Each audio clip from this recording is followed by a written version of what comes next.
Leviticus 5. If anyone sins because they do not speak up when they hear a public charge to testify regarding something they have seen or learned about, they will be held responsible.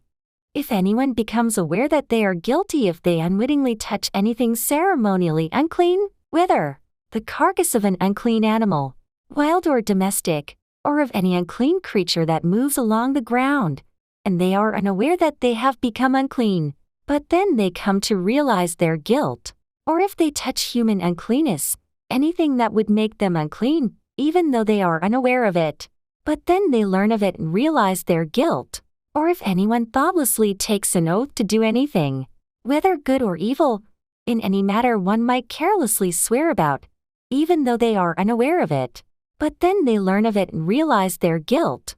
When anyone becomes aware that they are guilty in any of these matters, they must confess in what way they have sinned. As a penalty for the sin they have committed, they must bring to the Lord a female, lamb or goat from the flock as a sin offering, and the priest shall make atonement for them for their sin. Anyone who cannot afford a lamb is to bring 2 doves or 2 young pigeons to the Lord as a penalty for their sin, one for a sin offering, and the other for a burnt offering.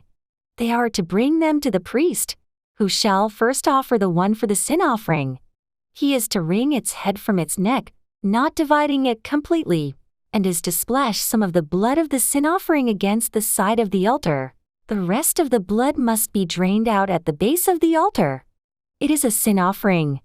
The priest shall then offer the other as a burnt offering in the prescribed way and make atonement for them for the sin they have committed, and they will be forgiven. If, however, they cannot afford 2 doves or 2 young pigeons, they are to bring as an offering for their sin 1/10 of an ephah of the finest flour for a sin offering. They must not put olive oil or incense on it, because it is a sin offering. They are to bring it to the priest, who shall take a handful of it as a memorial portion and burn it on the altar on top of the food offerings presented to the Lord. It is a sin offering. In this way the priest will make atonement for them for any of these sins they have committed, and they will be forgiven. The rest of the offering will belong to the priest, as in the case of the grain offering. The Lord said to Moses, "When anyone is unfaithful to the Lord by sinning unintentionally in regard to any of the Lord's holy things, they are to bring to the Lord, as a penalty, a ram from the flock, one without defect and of the proper value in silver, according to the sanctuary shekel. It is a guilt offering. They must make restitution for what they have failed to do in regard to the holy things, pay an additional penalty of 1/5 of its value and give it all to the priest.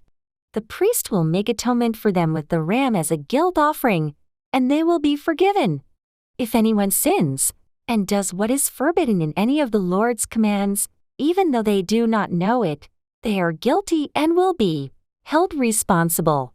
They are to bring to the priest as a guilt offering a ram from the flock, one without defect and of the proper value.